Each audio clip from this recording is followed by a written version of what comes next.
Seven sisters নিয়ে রীতিমতো সত্যিকারের বিপদে ভারত। অনেকদিন ধরেই সেখানে চলছে জাতিগত দাঙ্গা। এই 7 রাজ্য কি আদৌ ভারতে থাকবে কিনা এই আলোচনা যখন তুঙ্গে, তখন আবারও সংঘাত আর হামলায় অশান্ত হয়ে উঠেছে সেভেন সিস্টার্সের মণিপুর রাজ্য।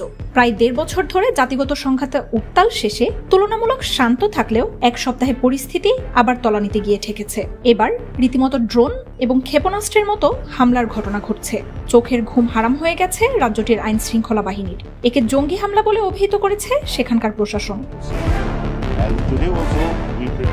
প্রশ্ন উঠেছে, বিদ্রোহীদের হাতে কিভাবে আসলো ড্রোন এবং মিসাইল? আর এই প্রশ্ন খুঁজতেই ঘুম হারাম নরেন্দ্র মোদীর নিরাপত্তা বাহিনীর। ড্রোন এবং মিসাইল অত্যন্ত স্পর্শকাতর অস্ত্র। সেভেন সিস্টার্সে এসব অস্ত্রের ব্যবহারকে সামনের দিনে অশুভ সংকেত হিসেবে দেখছে বিশেষজ্ঞরা। অনেকে আবার সেভেন সিস্টার্সে ভাঙনের ইঙ্গিত হিসেবেও একে মেলানোর চেষ্টা করছেন। চলতি মাসের শুরুর 2 দিনে কাংপোকপি এবং পশ্চিম ইম্ফল জেলায় বিস্ফোরক বোঝাই ড্রোনের হামলায় হতাহত হন বেশ কয়েকজন।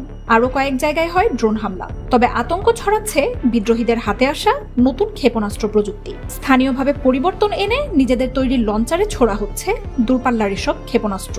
বিদ্রোহীরা পরিবর্তন এনেছেন ক্ষেপণাস্ত্রের বিস্ফোরকেও। গত শুক্রবার বিকেলে বিষ্ণুপুর জেলার মৈরাঙে সাবেক মুখ্যমন্ত্রী মৈরেম্বাম কৈরেন সিংহের বাড়ির চত্বরে আছড়ে পড়ে ক্ষেপণাস্ত্র। এতে মৃত্যু হয় স্থানীয় এক পুরোহিতের। আহত হন আরও কয়েকজন। হামলার শিকার এসব এলাকা মৈতৈ অধ্যুষিত। মণিপুর সরকার এসব হামলার জন্য দায় দিচ্ছে কুকিদের।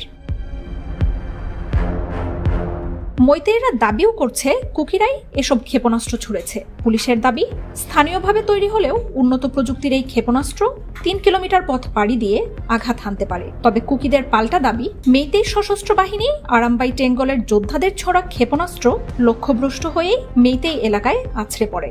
ঘটনার পর থেকেই উত্তেজনা বাড়ছে রাজ্যটিতে। শুক্রবারের এই হামলার কয়েক ঘন্টা পরই ইম্ফলে মণিপুর রাইফেলসের হেডকোয়ার্টারে হামলা চালায় উত্তেজিত জনতা। অস্ত্র লুটপাটের চেষ্টা করলে তা ভণ্ডুল করে দেয় পুলিশ। আইন শৃঙ্খলার অবনতিতে শনিবার রাজ্য জুড়ে সব শিক্ষা প্রতিষ্ঠান বন্ধ করে মণিপুর সরকার। এই পরিস্থিতিতে রাজ্যের কুকি অধ্যুষিত বিষ্ণুপুর এবং চূড়াচাঁদপুর অঞ্চলের বিভিন্ন এলাকায় শনিবার সকাল থেকে তল্লাশি অভিযান শুরু হওয়ায় তৈরি হয়েছে বিতর্ক। কুকি সংগঠনগুলোর অভিযোগ, পুলিশ এবং মেইতেই সংগঠিতভাবে এলাকা দখলের অভিযানে নেমেছে। যদিও অভিযোগ উড়িয়ে মণিপুর পুলিশ দাবি করছে এর মধ্যেই 3টি জঙ্গি বাংকার ধ্বংস করা হয়েছে। সেগুলো কুকি জঙ্গিদের ডেরা বলেই দাবি পুলিশের। তবে চলমান অভিযানের মধ্যেই জিরিবাম জেলায় 2 গোষ্ঠীর বন্দুকযুদ্ধে নিহত হয়েছেন অন্তত 5 জন। গোলাগুলির শব্দ ও হামলা পাল্টা হামলায় আতঙ্কে রয়েছেন স্থানীয় বাসিন্দারা।